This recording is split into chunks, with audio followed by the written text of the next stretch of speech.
तो आज हम एक बात करते हैं प्री प्रोसेसिंग डेटा की। ठीक है।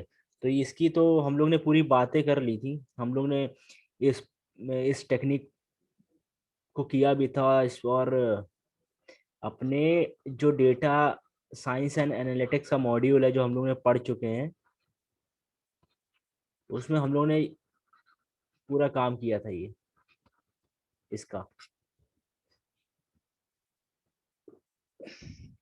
लेकिन हम लोग मशीन लर्निंग पढ़ रहे हैं तो मैंने सोचा कि इसको एक एज अ रिवीजन के तौर पर हम लोग एक बार देख लेते हैं। ठीक है। हम लोग ने डेटा साइंस के मॉड्यूल में ये चीज़ की थी, लेकिन हम लोग इसको देख लेते हैं कि फिर से किस तरीके से कैसे होता है। तो ये सब चीज़ें तो हमें ये चीज़ पता है। हमें ये चीज़ तो पता है कि मशीन लर्निंग एल्गोरिथम लगाने के लिए, मशीन लर्निंग एल्गोरिथम लगाने से पहले हमको जो डेटा सेट होता है ना, डेटा सेट हमें पूरे नंबर्स में चाहिए। यहाँ पे हमें कैटेगरीज भी मिलती हैं। कैटेगरीज भी मिलती है, कैटेगरीज को हमें कन्वर्ट करना होता है नंबर्स में। हमें मिसिंग वैल्यूज भी मिलती हैं। मिसिंग वैल्यूज को हमें पूरा फिल करना होता है। हमें नॉइजी डेटा भी मिलता है। नॉइजी डेटा में क्या आ जाएगा, फॉर एग्जांपल बाय मिस्टेक मैंने ये, मेरे से मिस्टेक से ये हो गया, कोई स्पेशल कैरेक्टर्स ये फिलअप हो गए, मेरे से ये फिलअप हो गए, तो इन सबको रिमूव करना होता है। ओवरऑल हमें एक न्यूमेरिकल फीचर्स में कन्वर्ट करना होता है।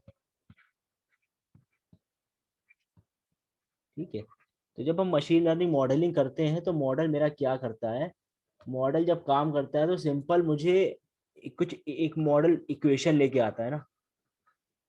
तो मॉडल इक्वेशन कब लाएगा, जब टू कोऑर्डिनेट सिस्टम में उसके पास नंबर्स होंगे और वो एल्गोरिथम लगा के कुछ डिसीजन बाउंड्री बनाएगा। तो हमारे पास सब नंबर्स का खेल है, तो इसलिए हमें ये जरूरत पड़ती प्री प्रोसेसिंग करने की अपने डेटा को।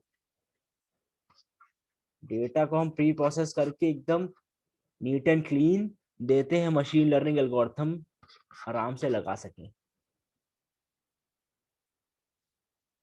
ठीक है। तो देखते हैं, हम लोग ये चीजें कर चुके हैं अपने डेटा साइंस के पार्ट में, लेकिन कुछ चीजें रिवाइज कर लेते हैं। प्रैक्टिकली नहीं आज काम करेंगे क्योंकि सारी चीजें हम पहले कर चुके हैं। बस थोड़ा जल्दी जल्दी देख के ये टेक देखते हैं किस तरीके से क्या है। हाँ, ठीक है। एक मिनट।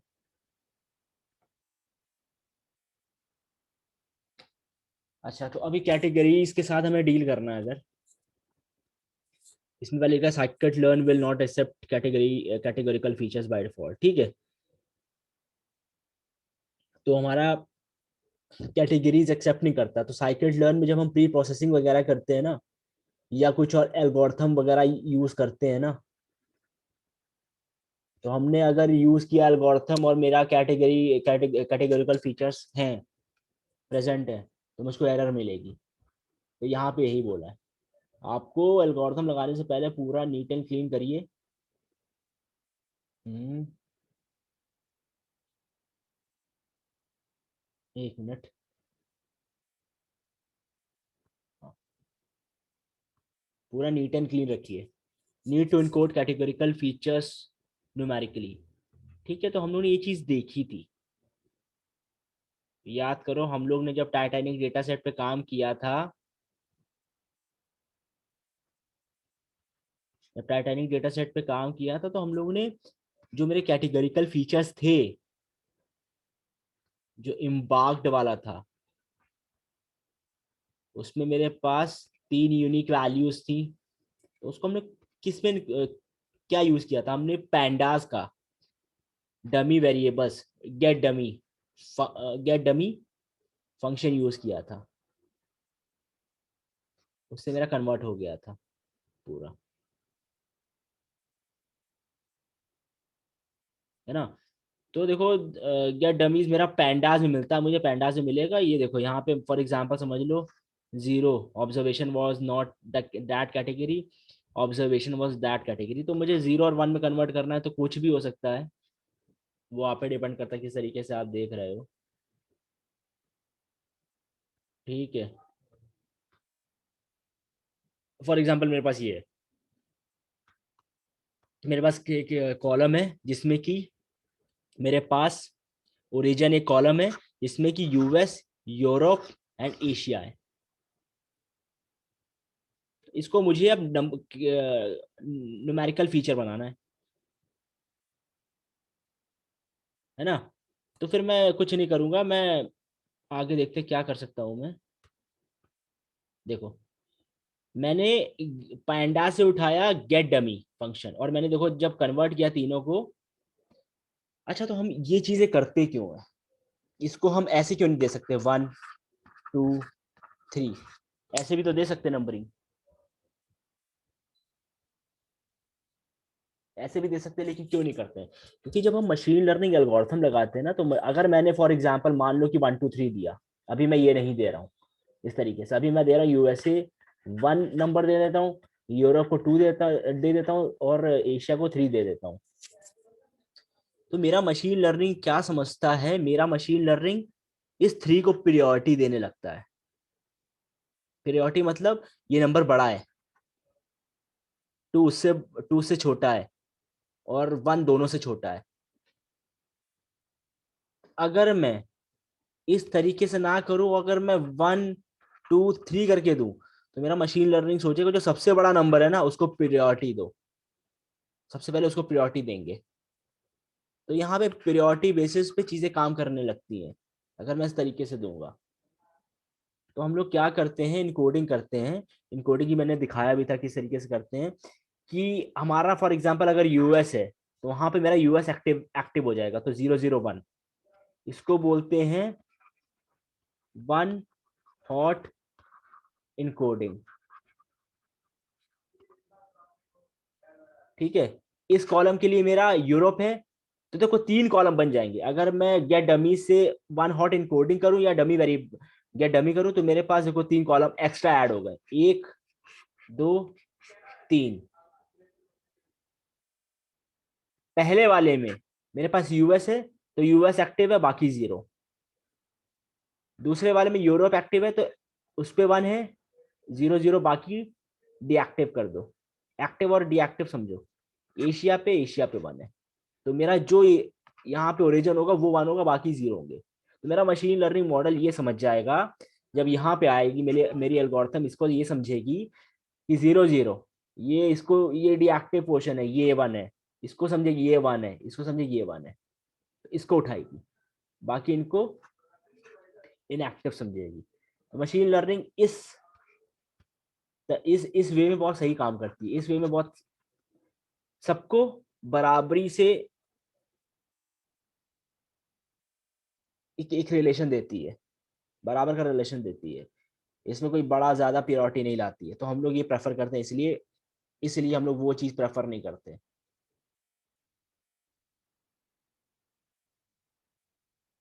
ठीक है, अब एक चीज देखो मैंने, अब देखो मैंने क्या किया है। अगर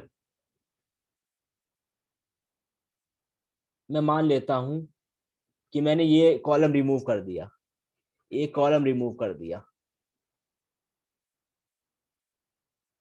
अब पहला क्या यूएस है। अगर ये मशीन लर्निंग सोचेगा ये जीरो है, ऑब्वियसली यूएस 1 होगा। यूरोप पे आएगा, अगर ये 0 है, ये 1 है, तो ऑब्वियसली अगला वाला 0 होगा। ये एशिया में ये 1 है, तो अगले वाले 0 होंगे। तो मशीन लर्निंग समझ जाता है। तो ये चीज ये समझो कि एक रो में कहीं एक ही जगह मुझे 1 मिलेगा, बाकी 0 होगा। तो मशीन लर्निंग यहाँ पे आएगा, तो 2 कॉलम देखेगा, 2 कॉलम में देखेगा, जब 0 ऑब्वियसली समझ जाएगा कि अगला वाला 1 होगा, इसलिए ये चीज समझेगा यहाँ 1 है, तो अगला वाला ऑटोमेटिकली 0 होगा। अगर ये दोनों है ना, इस तरीके से ये 1 है तो 0 होंगे दोनों। इस इसको हम इस तरीके से भी कर सकते हैं थोड़ा सा, देखो इसलिए अब यहाँ पे देखो वही है, यूएस 0 है, ये 1 है, तो ऑब्वियसली अगला वाला 0 होगा। ये जीरो है तो अगला वाला ऑब्वियसली वन होगा, ये वन है ये जीरो तो अगला वाला जीरो होगा। ठीक है, तो अब मेरे पास आ जाते हैं, हम लोग ये पढ़ चुके हैं, हम लोग काम कर भी चुके हैं। तो कैटेगरिकल फीचर्स को कन्वर्ट करने के लिए मेरे पास एसक्यूएल में होता है वन हॉट इनकोडर, और पैंडास में होता है गेट डमीज। ये हम लोग टाइटैनिक डेटा सेट पे यूज कर चुके हैं, ये याद है, ये हम लोग ने किया था गेट डमीज करके, यस सर।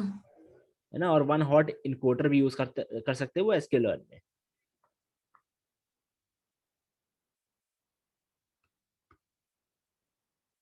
अब देखो फॉर एग्जाम्पल कोई एक मेरे पास डेटा सेट है, वही ये हम लोग कर चुके हैं, बस मैं एक बार दिखा रहा हूँ कि किस तरीके से क्या है। मेरे पास देखो, मेरे पास ये कॉलम्स है, इस कॉलम में सारे न्यूमेरिकल्स हैं। कैटेगरिकल कहाँ पे, यहाँ पे।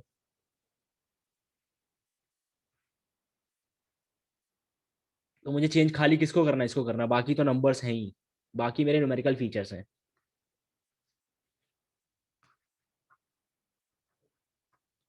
बाकी मेरे न्यूमेरिकल फीचर्स हैं। मेरा जो कैटेगरिकल है ये है, तो इस पे मुझे ध्यान देना है, इसको कन्वर्ट करना है।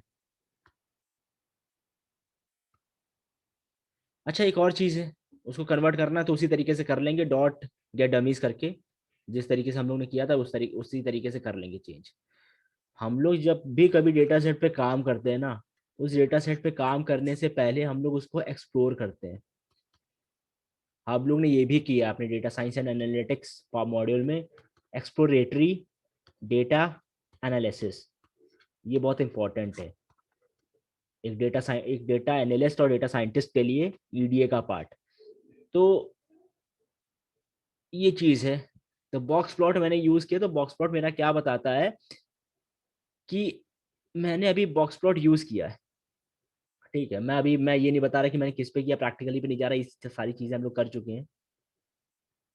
बॉक्स प्लॉट मुझे एक आइडिया दे रहा कि हाँ, एशिया का कुछ मीन ये है, इसका मीन ये अराउंड ये है, इसका मीन मेरे पास ये है, और मेरे पास देखो आउटलायर्स भी हैं। तो मुझे एक चीज समझ में आ गई है कि मेरे डेटा सेट में आउटलायर्स हैं। अब वो आउटलायर्स जेन्यून है कि नहीं है, वो चीजें हमें उस तरीके से देख के रिमूव करना होता है। और हमें एक चीज है पता चल गया, रिलेशन पता चल गया, मीन क्या है, ये चीजें इस तरीके से आइडिया हो गया है।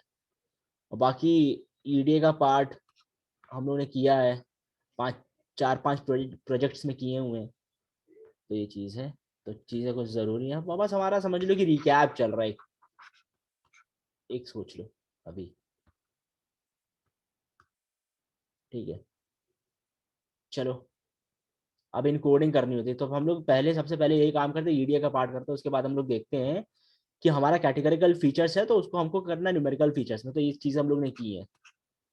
तो हमारे पास पैंडास में होता है डॉट गेट डमी फंक्शन, हमने गेट डमीज में पूरा डेटा फ्रेम को किया पास, पूरे डेटा फ्रेम को पास किया। उसके बाद देखो मेरे पास एक्स्ट्रा कॉलम आ गए, ये वाला आ गया, और ये वाला आ गया, और ये वाला आ गया। ठीक है, तो ये ध्यान रखना, जब हम एनकोड करते हैं ना, व्हाट वन हॉट एनकोडिंग और गेट डमी, तो मेरे पास जितने वेरिएबल्स होते हैं उतने मेरे पास कॉलम्स बन जाते हैं और एक्स्ट्रा, ये ध्यान रखना। मेरे पास 50 वेरिएबल्स हैं, तो कॉलम भी इसके 50 बन जाएंगे, जहां जहां वन होगा वही एक्टिव रीजन होगा।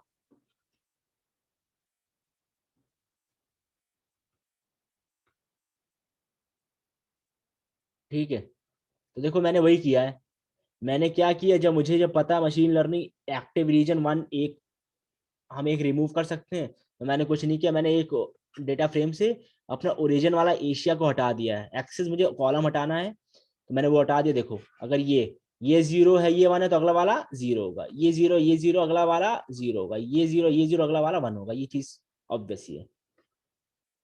ठीक है, अगर मेरे पास फॉर एग्जाम्पल एक जेंडर का है, यहाँ मेल है और ये फीमेल है, तो मेरे पास मेल और फीमेल में समझ लो ये बनता है, male zero zero one zero one, और फीमेल बनता है one one zero one zero, ये बनता है। तो मैं इसको एक जेंडर में भी कर सकता हूँ, एक जेंडर कॉलम कर लूँ और खाली मैं एक का लिख लूँ।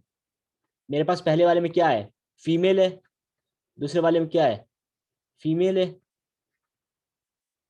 तीसरे वाले में क्या मेल है। तो इस तरीके से मैं अगर लिख लूं फीमेल फीमेल मेल, मतलब ये समझ जाएगा फीमेल एक्टिव है, फीमेल एक्टिव है, मेल एक्टिव है।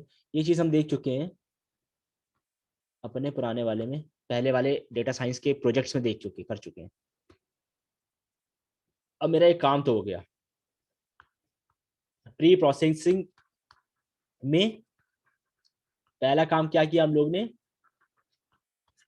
पहला एक ट्रीटमेंट ऑफ कैटेगरिकल फीचर्स। हमने कैटेगरिकल फीचर्स को न्यूमेरिकल में इस तरीके से कन्वर्ट कर दिया है। एसक्यूएल में और भी होता है ना, तो एक्सप्लोर कर सकते हो। ये चीज हम लोग कर, अब देखते हैं कि मैंने बात भी की थी, ये सब बातें कर चुका हूँ कि मेरे पास मिसिंग मिसिंग डेटा को किस तरीके से हैंडल करना है ना। अब दूसरा मेरा क्या काम है, देखो ये प्री प्रोसेसिंग का मैंने इसलिए दोबारा ऐड किया कि प्री प्रोसेसिंग बहुत एक इम्पॉर्टेंट पार्ट है एक डेटा साइंस का।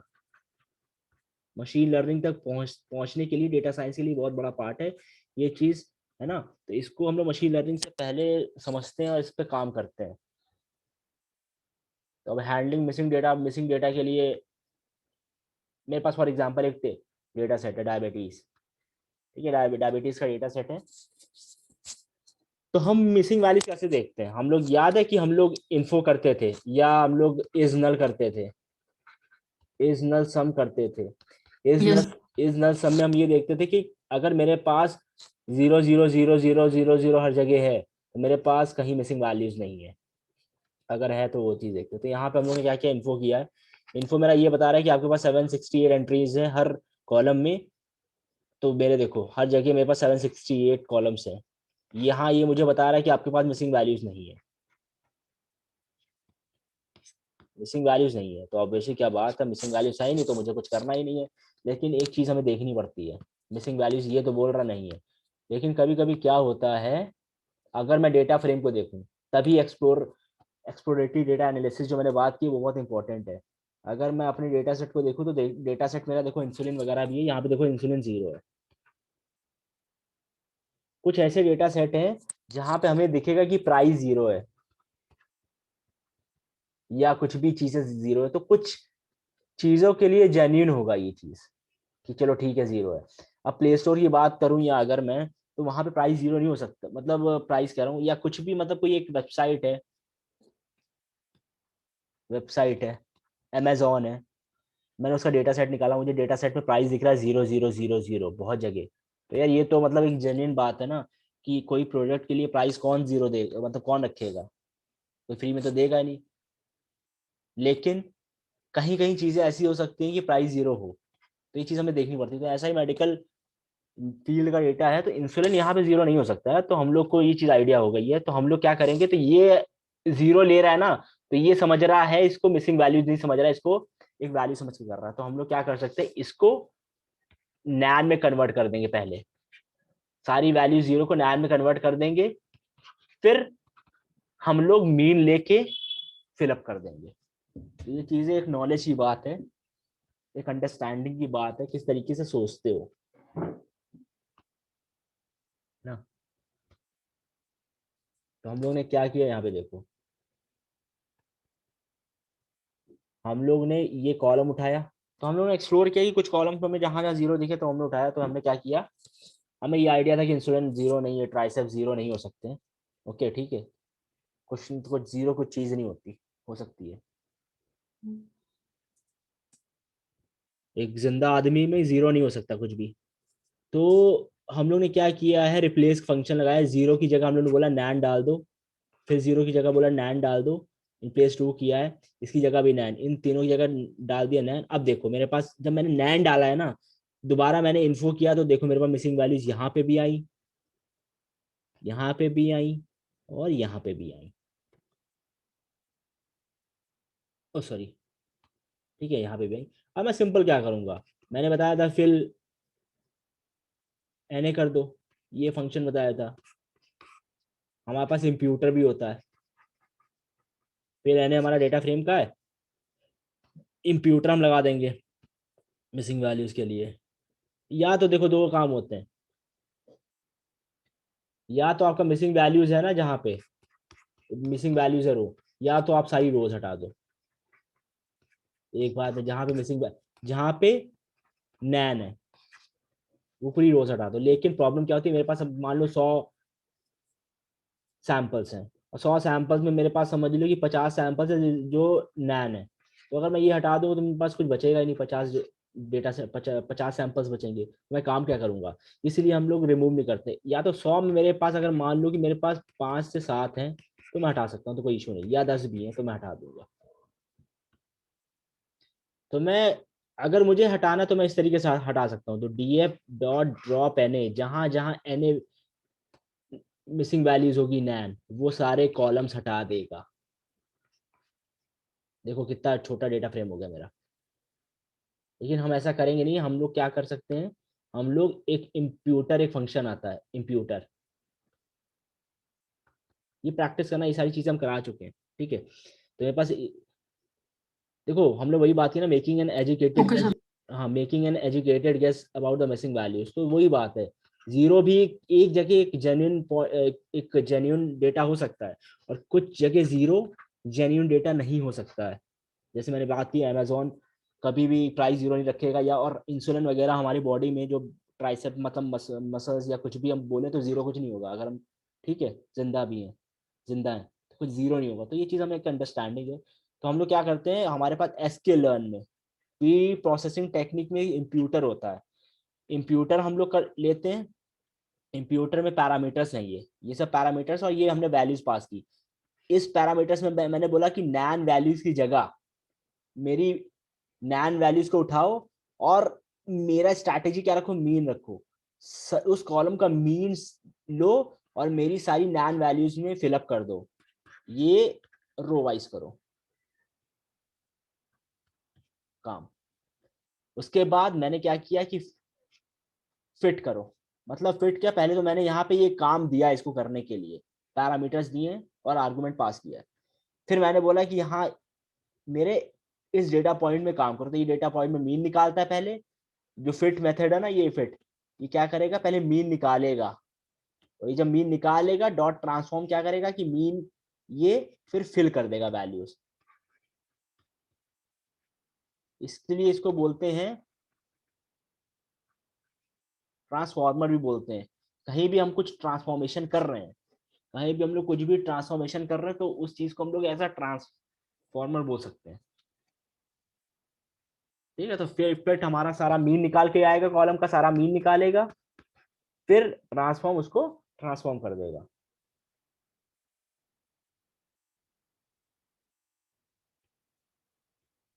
ये सारी चीजें हम लोग कर चुके हैं पहले भी, फिर एनए के थ्रू भी किया हुआ हम लोग ने। कुछ चीजें नई भी मेरे ख्याल से दिखे, तो ये चीजें प्रैक्टिस करना। सारा डेटा साइंस का हम पढ़ चुके हैं, प्री प्रोसेसिंग का, बस एक रिकैप मुझे करना था, इसी वजह से कर रहा हूँ। ठीक है, उसके बाद क्या आता है, हम लोगों ने क्या दो चीजें देख ली। पहला ट्रीटमेंट देखा हम लोग ने किसका, पहला ट्रीटमेंट किया हम लोग ने कैटेगरीज कॉलम का, कैटेगरिकल कॉलम का। फिर हमने ट्रीटमेंट किया मिसिंग वैल्यूज का। ठीक है, तो मिसिंग वैल्यू में कुछ भी आप समझ लो, आपके पास स्पेशल कैरेक्टर है या क्वेश्चन मार्क है, क्वेश्चन मार्क की जगह आप नैन डाल दो, फिर रिमूव कर दो, या क्वेश्चन मार्क को सेलेक्ट करो, रिप्लेस कर दो, उससे कर दो। तो ये अपने टेक्निक है, काम कंसेप्ट वही है। तो दो हम लोग ने काम किया, पहला कैटेगरिकल, दूसरा मिसिंग। अब तीसरा क्या है कि हम लोग ने कल बात की थी, एक प्रोजेक्ट किया था जो हम लोग ने लॉजिस्टिक रिग्रेशन का परसों, तो उस पर बात की थी। हम लोग ने स्केलिंग की, फीचर स्केलिंग हमारा पिछला है, तो हम ये बात कर चुके हैं पहले भी। कल मैंने पूरी बात की थी इसकी, कि 3 टेक्निक होती हैं, नॉर्मलाइजेशन, स्टैंडर्डाइजेशन और मिन मैक्स स्केलर। ये सारी बातें हम लोग कर चुके हैं। तो हम लोग को स्केलिंग करनी पड़ती है, मुझे अपने सारे कॉलम्स को एक स्केल पे लाना पड़ता है, ताकि मेरा मॉडल अच्छा परफॉर्म करे, एक्यूरेसी भी अच्छी लेके आए। इसलिए सारे यूनिट्स में हमने देखा था कि हमें कन्वर्ट करना पड़ता है। कहीं मेरा 1 लाख तक जा रहा है कोई डेटा, है ना, 1 लाख तक जा रहा है, कुछ मेरा कुछ 2 से 100 वैल्यू तक जा रहा है। तो इन सारे कॉलम्स को एक स्केल पे लेके आते हैं हम लोग, 0 और 1 के बीच में। सारी वैल्यूज को लेके आते हैं 0 और 1 के बीच में, और इसी पे एल्गोरिथम यूज करते हैं। और इसी में मेरा मशीन लर्निंग अच्छा भी काम करता है, ये प्रूव हो चुका है। इसको 0 और 1 के फॉर्म में लाने के लिए हम लोग करते हैं डेटा नॉर्मलाइज। प्री प्रोसेसिंग में हमारा यही है कि central scaling, feature scaling, feature मतलब कॉलम, हर सारे कॉलम को स्केल करते हैं हम लोग।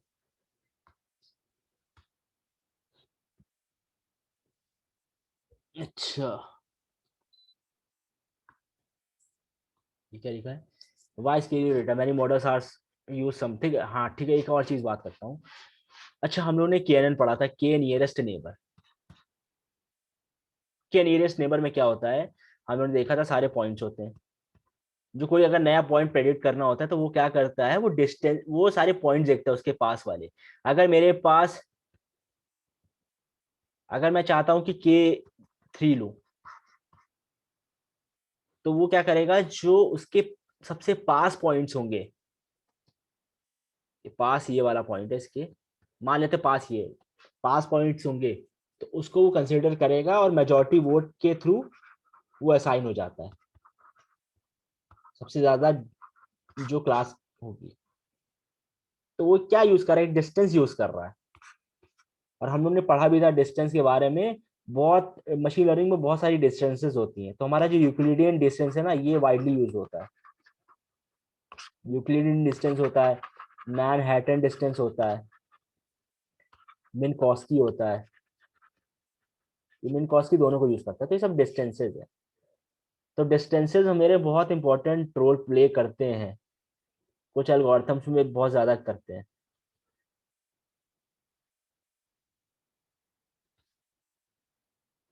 तो हम लोगों ने बात की थी, तो डिस्टेंसेज जब काम करते हैं तो वही लिखा है कि many models use some form of distance to inform them. Features on larger scales can unduly influence the model. ठीक है, तो मेरे पास 1 लाख तक कोई पॉइंट्स जा रहे हैं, मेरे पास कुछ पॉइंट 2 से 50 तक में जा रहे हैं, कुछ मेरे पास कहो कि 3 से 4 में जा रहे हैं। तो वही है ना कि मेरा इन्फ्लुएंस बहुत खराब हो जाएगा कोऑर्डिनेट सिस्टम में। एक स्केल बढ़ जाना और कम हो जाना, ये चीज प्रॉब्लम करता है। तो मैं क्या करता हूँ, 0 और 1 के फॉर्म में सारे फीचर्स को लेके आ जाता हूँ। तो हम लोगों ने देखा था केएनएन किस तरीके से डिस्टेंस काम करता था। We want features to be similar on similar scale. मेरे सारे फीचर्स 0 जब 1 के फॉर्म में आ जाएंगे तो कोई इश्यू ही नहीं है मेरे मशीन में। तो हम नॉर्मलाइजेशन करते हैं टेक्निक।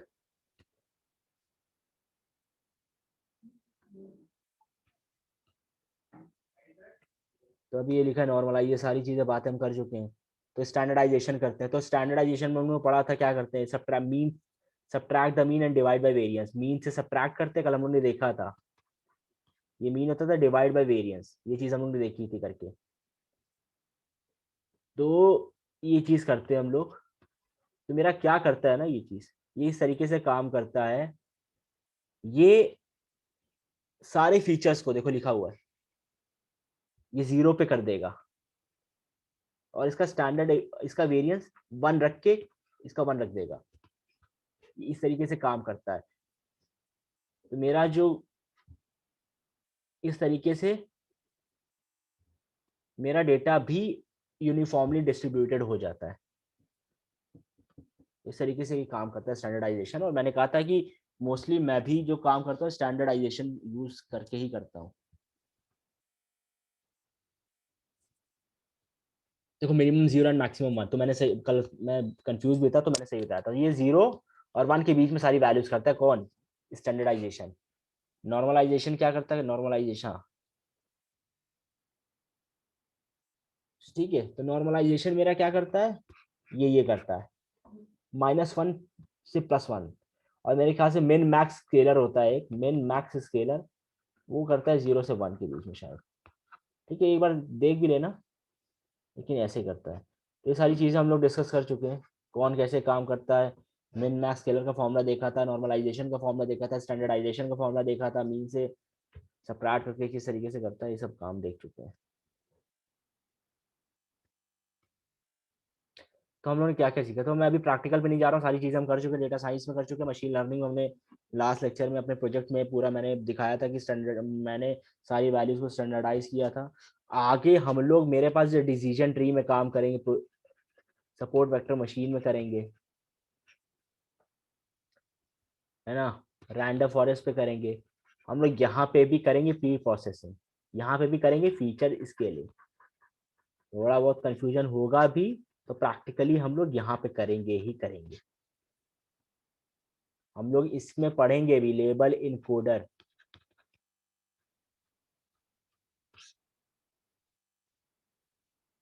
ठीक है, तो सारी चीजें हम लोग देखेंगे। तो उन्होंने क्या क्या पढ़ चुके हैं थोड़ा सा देखते हैं। यूजिंग मशीन लर्निंग टेक्निक्स हमने सारे मॉडलिंग वगैरह देखी है अभी तक। कल मैं बात करूंगा फीचर सिलेक्शन की, हम फीचर कैसे सेलेक्ट कर सकते हैं, कौन से फीचर्स मेरे लिए बहुत इंपॉर्टेंट है। फीचर सिलेक्शन टेक्निक एक बात करूंगा उसकी। मेरे पास स्किलर्न में कुछ होता है, मेरे पास स्किलर्न में लाइब्रेरी भी, और मैं इस चीज़ों की बात करूंगा, इंपॉर्टेंट फीचर्स किस तरीके से पता करना है। और उसके बाद हम लोग करेंगे अनसुपरवाइज लर्निंग। ये सुपरवाइज लर्निंग हम लोग ने पूरा कर लिया है, मतलब पूरा नहीं, सपोर्ट वेक्टर मशीन भी करेंगे, लेकिन अनसुपरवाइज लर्निंग में कल हम लोग पढ़ेंगे के मींस क्लस्टरिंग, परसों सुपरवाइज लर्निंग देख लिया। तो अभी हमने देखा, देखो रिग्रेशन देखा, क्लासिफिकेशन फॉर्म देखा, रियल वर्ल्ड डेटा के साथ काम किया, under fitting and over fitting देखी हम लोगों ने, ट्रेन टेस्ट स्प्रेड देखा, क्रॉस वैलिडेशन देखा, गिट सर्च देखा है। तो ये सारी चीजें हम लोगों ने देखी हैं, और मैंने हर एक एक चीज बताई है कि हम लोग एक एक चीज क्यों यूज करते हैं, है ना, करेक्ट तरह की मैंने ये चीजें हर एक एक चीज बताई कि क्यों over fitting and under fitting yes होती सर, है, यस। ओवर फिटिंग और अंडर फिटिंग होती है, और इसको कैसे प्रिवेंट कर सकते हैं, ट्रेन टेस्ट स्प्लिट क्यों करते हैं, क्रॉस वैलिडेशन क्यों करते हैं, गिट सर्च क्यों यूज करते हैं। हर एक चीज को मैंने क्यों करके बताया है, ये चीजें हैं। Yes sir. फिर आता है मेरा रेगुलराइजेशन, इसको भी मैंने बताया, रेगुलराइजेशन में मैंने L1 L2 रेगुलराइजेशन और लैसो रिग्रेशन भी बोलते हैं, हम लोग क्यों करते हैं ये भी मैंने बताया है। ये ओवरफिटिंग एंड अंडरफिटिंग प्रिवेंट करता है, किस तरीके से मैथमेटिकली मैंने चीजें दिखाई हैं कि किस तरीके से पूरा लॉजिस्टिक रिग्रेशन को पढ़ा हम लोग ने मैथमेटिकली, है ना। सब सारी एल्गोरिथम्स के पीछे एक ना तो पीछे कुछ राज है। जितने भी रिसर्चर्स बैठे हुए हैं ना, पेपर एक वो लोग पेपर्स निकालते हैं, पेपर्स निकालने का मकसद ये है कि वो पूरे के एल्गोरिथम का प्रूफ होता है कि ये एल्गोरिथम अगर लॉजिस्टिक रिग्रेशन काम कर रही है तो ये सबसे बेस्ट काम कर रही है, इसका रीजन ये है। तो हर एक एक हमारा जो न्यूरल नेटवर्क है, कॉन्वोल्यूशन न्यूरल नेटवर्क है, इस पे भी रिसर्चर्स बैठते हैं, और वो कोशिश करते हैं कि कम से कम एक्सपेंस लगे, और हम कम से कम कोड में बहुत कुछ अचीव करें। तो ये सारी चीजें चलती हैं। तो एक एल्गोरिथम को समझ लो, दो एल्गोरिथम को समझ लो, तो कंसेप्ट हर जगह सेम ही है।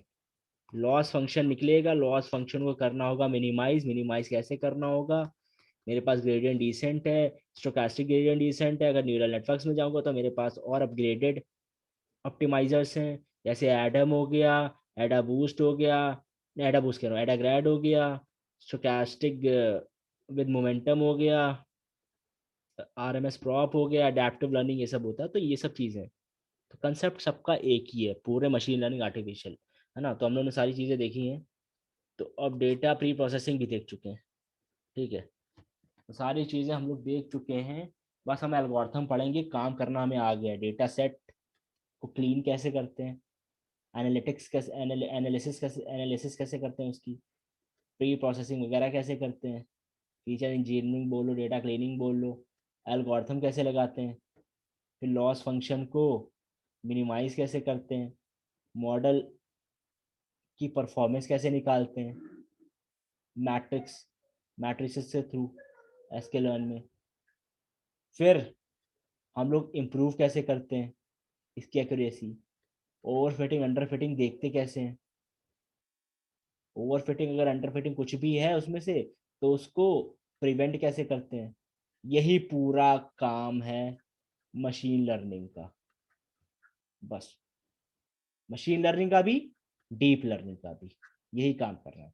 कुछ भी काम करेंगे तो बस हम लोग पूरा काम कर रहे थे, फिर हम फ्यूचर वैल्यूज प्रेडिक्ट करते। कुछ भी काम करेंगे तो उस काम को या तो इम्प्रूव करने की कोशिश करेंगे, या काम ओवरफिट हो रहा होगा तो उसको प्रिवेंट करेंगे रेगुलराइजेशन टेक्निक लगा के।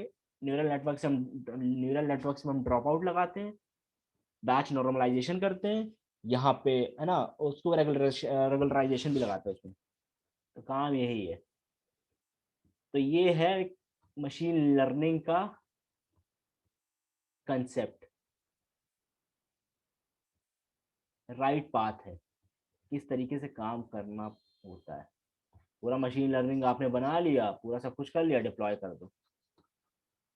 अगर आपको प्रोडक्शन में काम कर रहे हो और, है ना, AWS है, एज्योर है, माइक्रोसॉफ्ट एक्ज्योर है, तो ये सब चीज़ें कुछ नहीं, ये सब काम इस तरीके से पूरा है।